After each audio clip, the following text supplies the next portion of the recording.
Thank you. So the way that I got interested in this topic was several years ago. I was a new attending at MD Anderson.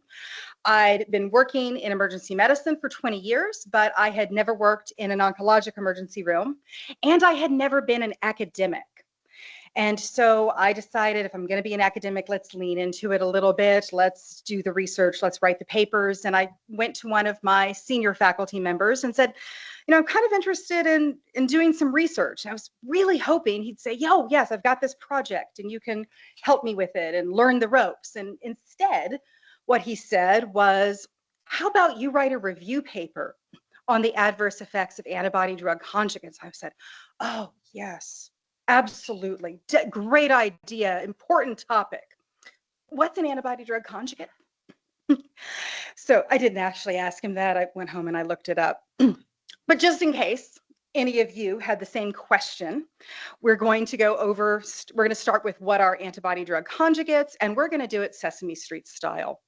So antibody-drug conjugates, ADCs. A is for antibody. Okay, these are monoclonal antibodies that are made to attach to antigens that are overexpressed on cancer cells.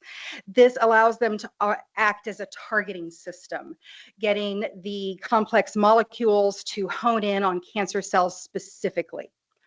Their target antigens are those that are primarily, as I said, expressed or overexpressed on cancer cells.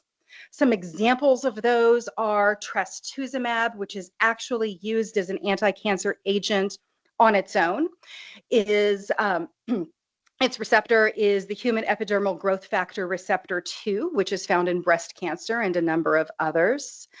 Belantamab targets the B-cell maturation antigen. Brentuximab targets CD30, which is a member of the tumor necrosis factor family. D is for drug.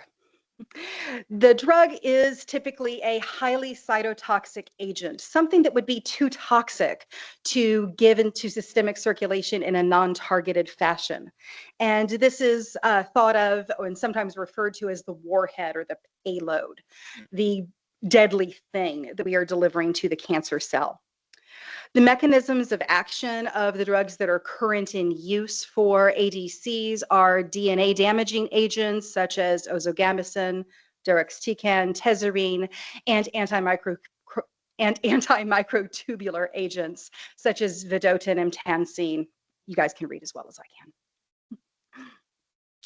C for connector. Well, okay, that's not true. Okay. C is actually for conjugate. We refer to the connector of the antibody to the drug as the linker. And these can be either cleavable or non-cleavable. Cleavable linkers allow for release of their payload with various mechanisms, including hydrolysis, enzymatic cleavage, or reductive cleavage. And this can happen depending on its structure in the lysosome, but it also may happen in the endosome or the cell cytosol. Non-cleavable by linkers by contrast require proteolytic degradation within the lysosome of the cell. More stable linkers will release their payload in a more target-specific manner, giving, at least in theory, more specific toxicities, whereas less stable linkers are linked with broader toxicities. So the next couple of slides are just the list of ADCs that are approved for cancer treatment in the European Union. I'm not going to bore you by reading it to you, but as you can see, they are used for leukemia, lymphomas, breast cancer, urothelial cancers, gynecologic cancers, and myeloma. Of note here, on this slide, you can see all of them are only 3 years old, 2 of which were just approved this year. This is a very rapidly growing field. And in addition to that, several of the existing ADCs are being studied for additional tumors. So you're likely to see this list grow both in number of drugs, but also in number of indications. So ADCs are just a brilliant piece of technology as far as I'm concerned. They put together the need for really powerful cytotoxicity with the fact that it needs to be precisely targeted. They're making cancer and they're making cancer treatment much more survivable. But of course, if everything goes really well, I never see the patient. I'm the ER doctor. So what I'm going to focus on are the adverse effects and toxicities. We're going to look at these. A great many of the toxicities are very common and straightforward. You know what they are when they show up, you know what to do with them, or you will once you're done with your clinicals. There are several complications that mimic more common conditions, and so we need to be aware of them so that we can think about them and find them. There's a few that are rare and specific to cancer or cancer treatment, and a number are potentially fatal. And I'm going to go through this looking at it from a organ system or presentation standpoint, because in the ER, I don't necessarily look and say, oh, that's a patient on ozogamicin govitecan. I look and say, that's a patient with febrile neutropenia. That's a patient who's puking their guts out. Let's fix them. Knowing what drug they're on helps me do that more effectively. But as the ER doctor, I think about the symptom first. So we're just going to start with constitutional symptoms. First off is fever. Now, this is not fever due to infection. This is due to the drug itself, probably an immune reaction to the antibody. Now, when you're in the ER seeing the patient, you don't necessarily know that it's that. So I'm likely to still do an infectious workup on these patients, but we can know that it may not be an infection. It may be the drug. Fatigue, very common in cancer and cancer treatment, unfortunately. These are just another reason for a cancer patient to feel tired and low energy. And then infusion-related reactions may present with constitutional symptoms. They're anaphylactoid reactions that occur in a response to the infusion of the drug. So they may cause flushing, rash, rigors, and chills. And they're clinically indistinguishable from true anaphylaxis. And those patients may come in very sick. They can include hypotension, dyspnea, cardiac dysfunction, and bronchospasm. Treatment is going to be the same as it would be for an allergic reaction, diphenhydramine or another H2 blocker, steroids, IVF, IV fluids rather, and epinephrine when needed. But despite this, it's not actually an IgE-mediated allergic reaction. It's caused by the cytokines. Now, in the ER, that doesn't really matter. I'm treating it the same way. But it does have implications for the patient and for the oncologist, because unlike a true IgE-mediated anaphylaxis, they may be able to do pre-treatment and change treatment protocols and continue on the drug. So this is an infusion-related reaction. It happens while the patient is getting the infusion. So why do I need to know about it? I'm in the ER, they're in a transfusion center, right? Well, in addition to the fact that if the patient becomes hypotensive or dyspneic enough, they are going to be transferred from the transfusion center to my ER. I also need to know about it because onset of symptoms may be delayed for up to 24 hours. And if the patient thinks they've had a great experience today with getting their medication, they've gone home, they've gone to bed, they've maybe even left the city where they got their infusion, and then they show up hypotensive and not being able to breathe. That's not the most common, though. Usually it is within 30 minutes to 2 hours. Yes, ma'am.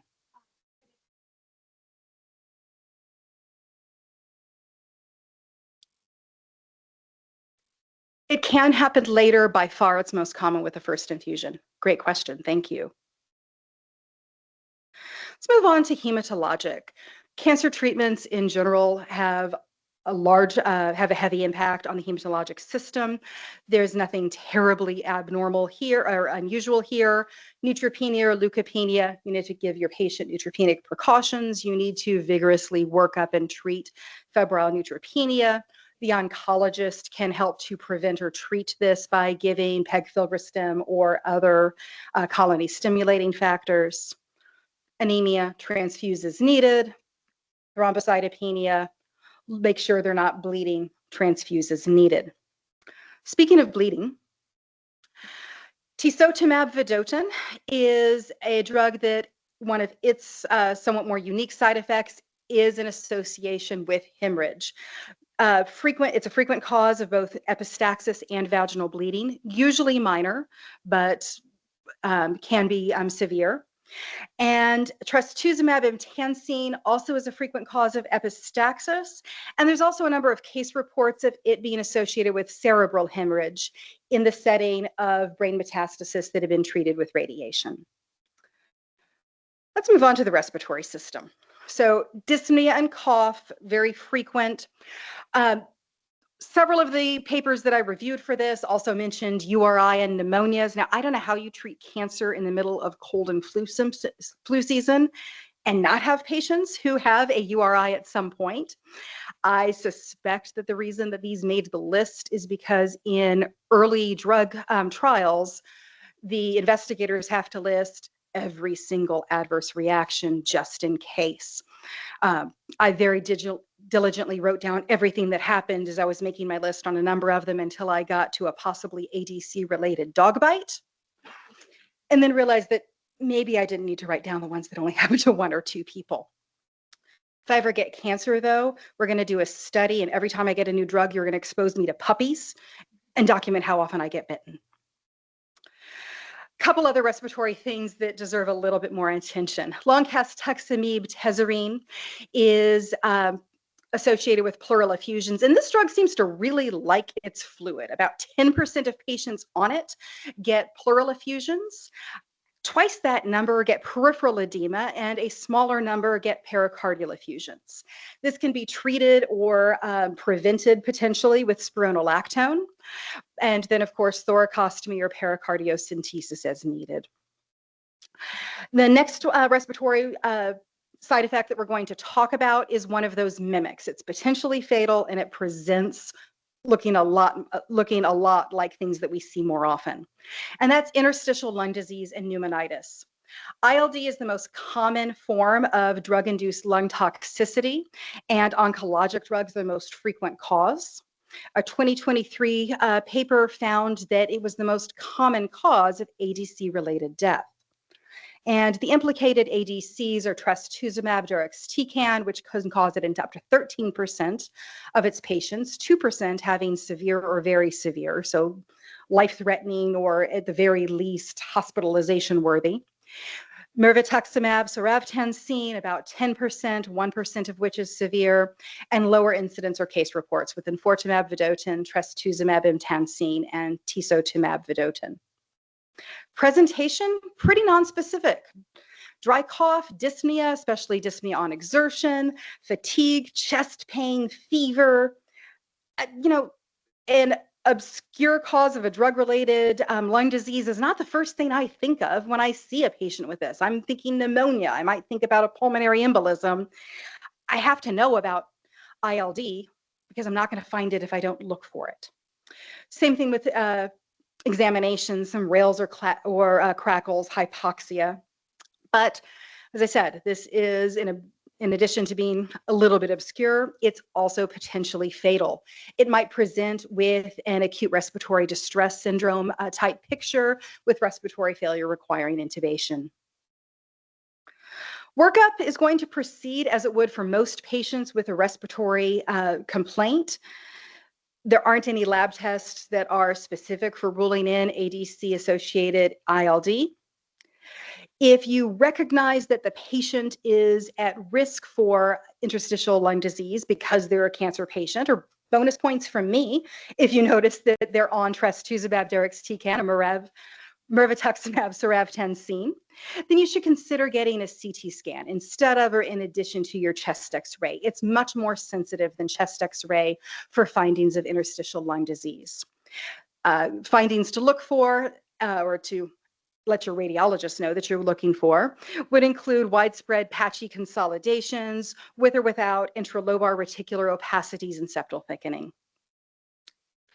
Management is going to start with the general management for the respiratory patient. Give them oxygen. If they're hypotensive or dry, give them IV fluids. And because it's nonspecific and they just showed up as an immune-compromised patient with cough and difficulty breathing, go ahead and give them the antibiotics. It's not going to fix their interstitial lung disease, but it might save their life if they're actually on their way to getting septic from pneumonia. You also need to get your pulmonologist involved. And this is in addition to the fact that they may go into respiratory failure. A bronchoalveolar lavage or a lung biopsy may be needed for the diagnosis. Management is with immune suppression.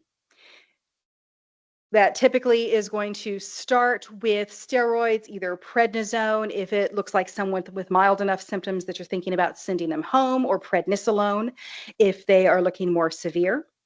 If they do not get better within a couple of days of this, hopefully they're out of my ER by then. But if people don't improve within 48 to 72 hours, additional immune suppressants can be used, such as infliximab, tocilizumab, mycophenolate mofetil, or IV immunoglobulin. So that's respiratory. Let's move on to the GI system. Like the hematologic system, the GI system takes a hit with cancer therapy. Many of these are very common, and treatment is no different from what you would do from anybody else. Nausea and vomiting, give them fluids, give them ondansetron, give them other antiemetics. Diarrhea, same thing, fluids, make sure their electrolytes are decent. Loperamide is going to be your starting place most of the time for treatment. If they don't get better with that, you can consider an opioid tincture like Lamodal or octreotide. Constipation, decreased appetite, increased liver function tests. If this happens to be something that you found incidentally while working up your patient for something else, all you really need to do, if it's relatively mild, is make sure the oncologists know, because they may need to alter the treatment plan or put in some treatment delays. However, if your patient is jaundiced or if your transaminases are 20 times normal, then you need to consult the oncologist, consult the hepatologist, and admit the patient to the hospital. You also need to think about other more serious possibilities, which brings me to the next one, which is sinusoidal obstruction syndrome. This is fairly cancer treatment specific. It is rare. It is potentially fatal. And it's another one of these that if you don't think about it, you're not going to find it. It is also called veno-occlusive disease. It is most commonly seen with stem cell transplantation. However, the ADCs that it is implicated that are implicated in it are gemtuzumab ozogamicin and inotuzumab ozogamicin, both of which are used to treat leukemia. So just to review hepatic sinusoids, and everyone who's a student has studied this a lot more recently than I have, but I needed the review, so congratulations, you get to take it with me. So blood flows in from the hepatic artery and the portal vein, and blood from both sources mixes in the hepatic sinusoid and then flows out through the hepatic veins. The sinusoid itself is a specialized type of capillary, and it's the primary site of exchange between the blood and the liver. It allows for removal of filtration and removal of toxins, and plays a role in both immune function and liver regeneration. The hepatic sinusoid is lined with endothelial cells, which allow passage of fluids into the space of Dis, which is the space in between the sinusoids and the hepatocytes. They're surrounded by Kupffer cells, which are phagocytic cells that remove particulate matter from the blood.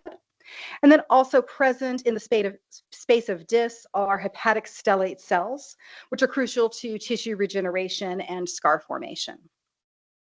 So that's how the hepatic sinusoid works. Let's talk about how it breaks. Okay.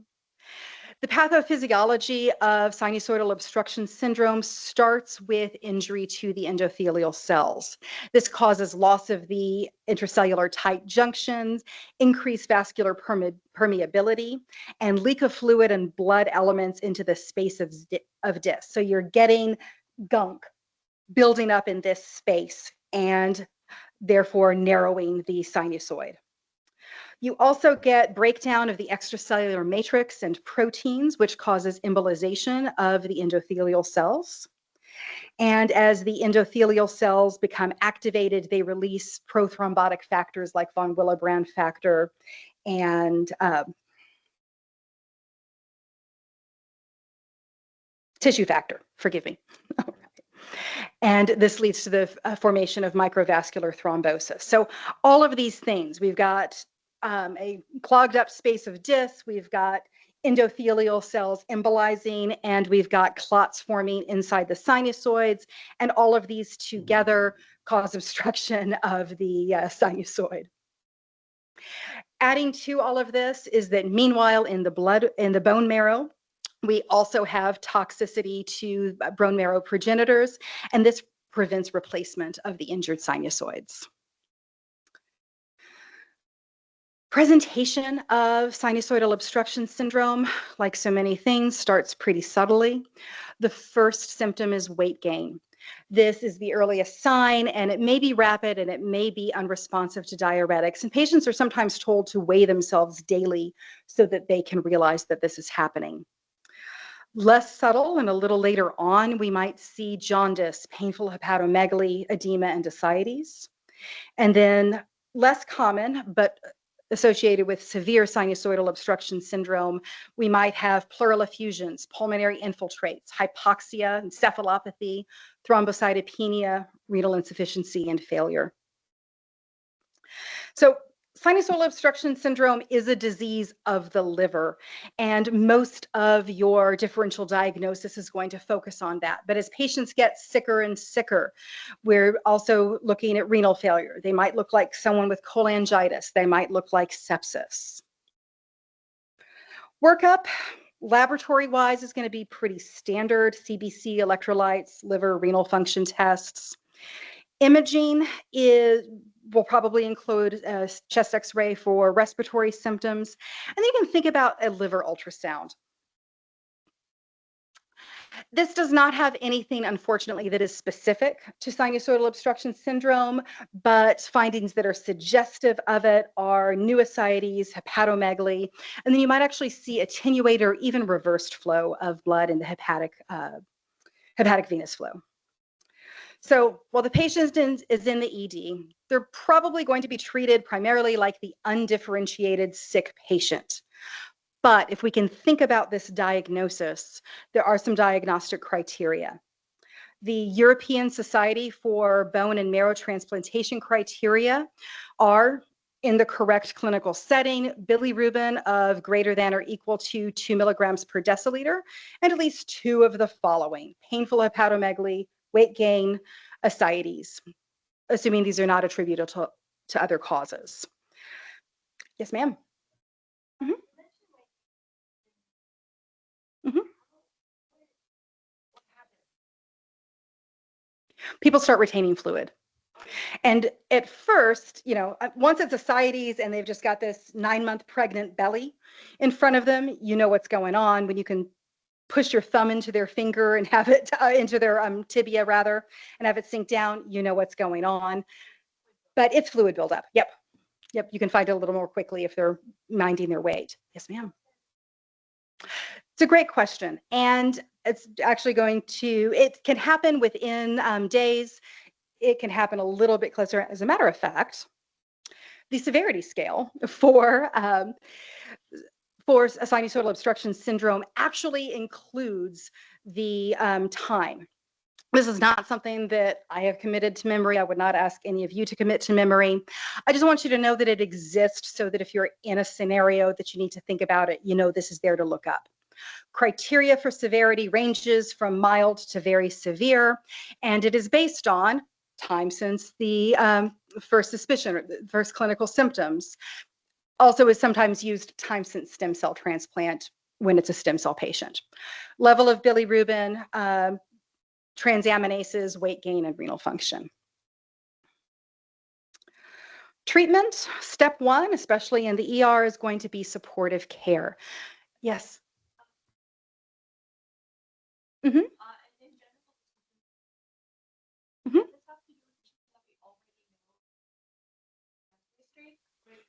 Mm-hmm. Yep.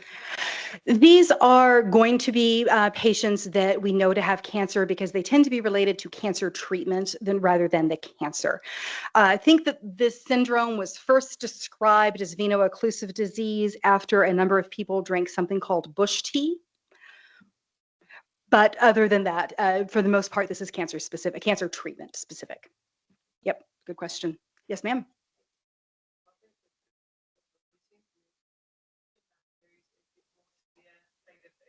Mhm. You're a couple slides ahead of me. But yes, ma'am. So for treatment of SOS, we start with supportive care, and that is management of fluid and salt balance. Uh, that can be diuresis using furosemide or spironolactone. Occasionally, though, patients may also benefit from paracentesis. Now, the caveat with that is that these patients are at risk for renal failure. We're already giving them diuretics, and so we need to manage their fluid as well as their salt balance to protect the kidneys. The strategy for that is going to be only doing paracentesis to manage respiratory symptoms and to only take off about a liter at a time. Now, if fluid accumulation can't be controlled with those measures, patients sometimes need to go on to hemodialysis or hemofiltration. TIPS, which is transjugular intrahepatic portosystemic shunt, which is a interventional radiology procedure, can provide some improvement, but this is usually temporary. So it's a bridge, not a solution. And unfortunately, some patients go on to need liver transplantation. Now, fortunately, there is a specific therapy for sinusoidal obstruction syndrome, and that is defibrotide. Defibrotide is the only drug that is approved for use in moderate to severe sinusoidal obstruction syndrome. Its effects are stabilization of the endothelium. It has a antithrombotic, profibrinolytic effect, so it can break up those microvascular clots without actually acting as a systemic anticoagulant.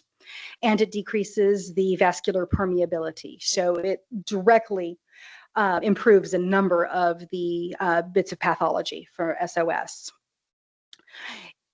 Indications include immediate start for severe sinusoidal obstruction syndrome. It has not happened to me yet that I have made this diagnosis and been able to give it in the ER, but this is why I need to know that those criteria exist so I can go looking it up and have a conversation with my oncologist and maybe start treatment while they're still down in the ER. It is also recommended for use for cases of mild or moderate sinusoidal obstruction syndrome that either doesn't improve with 2 days of supportive measures or worsens. And dose is 6.25 milligrams per kilogram every 6 hours for 3 weeks. All right, our last GI side effect is one that is not obscure but is potentially deadly, and that one is acute pancreatitis. Brentuximab vedotin carries a warning for association with acute pancreatitis. There's a case report of pancreatitis following trastuzumab deruxtecan, and this is your usual pancreatitis. You're going to do pain control and supportive care and IV fluids and treat it the same way you would any other pancreatitis patient. One bit of nuance, if you want gold stars, is there was one case report of pancreatitis after brentuximab that they felt it wasn't the brentuximab that directly caused it. Brentuximab caused severe hypertriglyceridemia, and that caused pancreatitis. So you, in the right setting, you might consider checking a triglyceride level on your patient, especially if the nurse tells you that the blood came out of the tubes looking like butter. Let's move on to the nervous system. Neuropathy, very, very common with anti-cancer treatment. Nothing that is specific or new to the treatment of ADC-related neuropathy. All of these are antimicrotubular agents. Every single one of the vedotins causes neuropathy. With brentuximab, at least, which is the one that's been around the longest, so we know a little bit more about it as opposed to the others. Studies indicate that usually the neuropathy gets better once patients are back off of the drug. A couple of case reports that are sort of interesting if you've been looking at papers on ADCs for as long as I was, at any rate.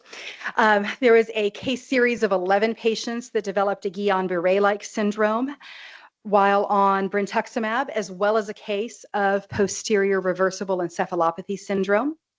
And trastuzumab emtansine was suspected of being the cause of an abducens nerve palsy, which cause blurred vision, diplopia, and esotropia. So another rare but deserving of a little bit more attention is progressive multifocal leukoencephalopathy. This is, as I said, rare, but it's absolutely devastating. It is an opportunistic infection that is caused by reactivation of the John Cunningham or JC virus. The JC virus is fairly ubiquitous. 30 to 90% of the global population have anti-JC antibodies. 40% of healthy adults will excrete the JC virus in the urine. As you would expect with an opportunistic infection, PML is a disease of immune suppression. It's seen most often in HIV and AIDS. However, in the cancer world, brentuximab vedotin carries a box warning for PML, and polatuzumab vedotin also carries a warning for it. Other cancer treatments that have been associated with PML include CAR T therapy and rituximab therapy. And monoclonal antibody that's used for multiple sclerosis, natalizumab, has also been associated with PML. The presentation of PML reflects the multifocal nature of it. You can get these lesions anywhere in the brain. So patients may present with any combination of cognitive deficits, visual symptoms, gait impairment, hemiparesis, speech disturbances.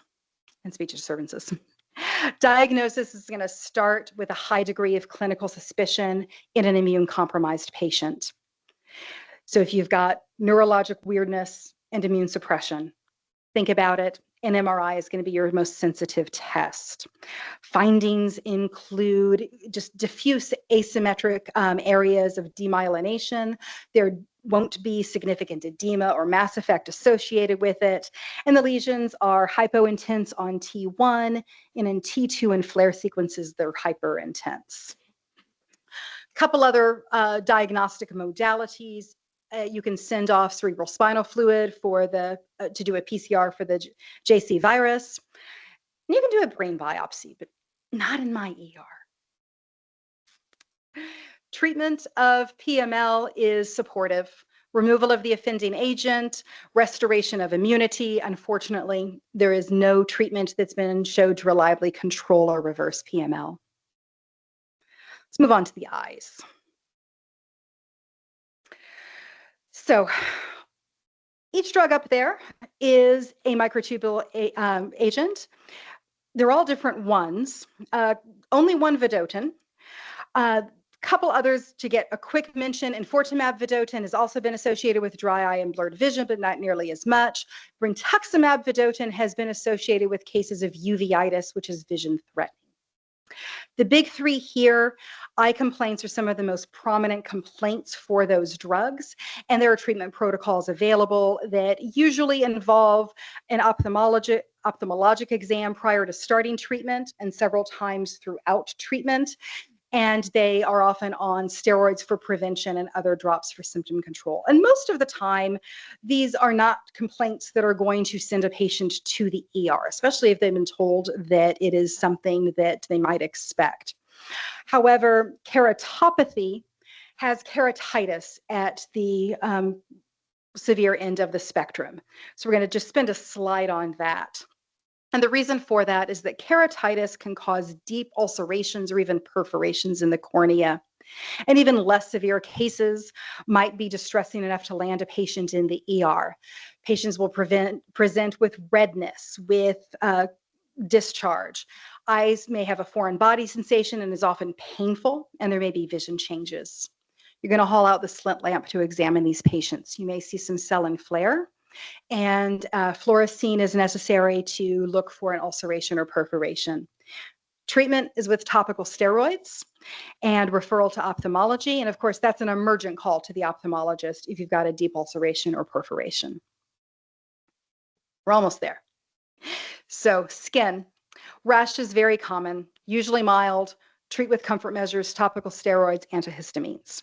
There is a dermatologic emergency that is associated with ADCs, and that is Stevens-Johnson syndrome, also called toxic epidermal necrolysis. This has been associated in case reports with enfortumab vedotin and brentuximab vedotin. It starts with a prodrome of flu-like illness for 1 to 3 days. The initial rash is erythematous macules with purpuric centers. However, these then move on to vesicles, bullae, and sloughing of skin. And patients can lose a significant amount of their skin surface area. Mucosal involvement is present in most cases, and treatment is aggressive resuscitation, prevention of infection, replacement of IV fluids, and these patients sometimes need to be transferred to a burn center. If you'll accept metabolic as an organ system, it's going to be the last one that we hit on tonight. Electrolyte abnormalities are common with a lot of ADCs, most often hypokalemia and hypomagnesemia, and again, common presentation, common treatment. Replace the electrolyte, make sure they're not having dysrhythmias. Hyperglycemia may be seen with several. It's not always clear if it's due to the ADC or not, because a number of regimens include dexamethasone, which will cause hyperglycemia on its own right. But enfortumab vedotin deserves special mention here. And that is because in its pivotal trial, they had 3 patients develop diabetic ketoacidosis, 2 of which had not been diabetic prior to starting the drug. And about 10% of patients who had hyperglycemia associated with enfortumab vedotin went on to have a long-term insulin requirement. All right. And as our colleague alluded to earlier, there is a classic oncologic emergency that is associated with with ADCs, and that's tumor lysis syndrome. So tumor lysis syndrome occurs when large amounts of cells are breaking open. This can happen spontaneously with leukemia and lymphomas, very rarely with solid tumors, or due to treatment. The ADCs that are associated with it are gemtuzumab ozogamicin, polatuzumab vedotin, and brentuximab vedotin. And this is a metabolic crisis. As cell contents are getting dumped into the bloodstream, patients become hyperkalemic, hyperuricemic, there's hyperphosphatemia, and then hypocalcemia. And they're at risk for renal failure, they're at risk for cardiac dysrhythmias. This is a potentially deadly complication. Treatment, very briefly, I've given an entire half-hour lecture on this before. Don't worry, I'm not going to tonight, is vigorous IV fluids, correction of the electrolyte abnormalities, resburicase to lower the uric acid.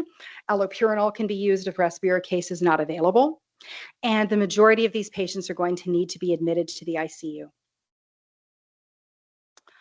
All right, so to sum up this information dump that I have spewed upon you, antibody-drug conjugates provide targeted therapy of potent antineoplastic agents. Many of the adverse effects have common presentations as well as common treatments, but there are some that appear to have common presentations and yet will give an uncommon diagnosis. And while antibody-drug conjugates are making cancer and cancer treatments more survivable, fatal adverse events and toxicities do exist. Thank you so much for your attentions. Questions?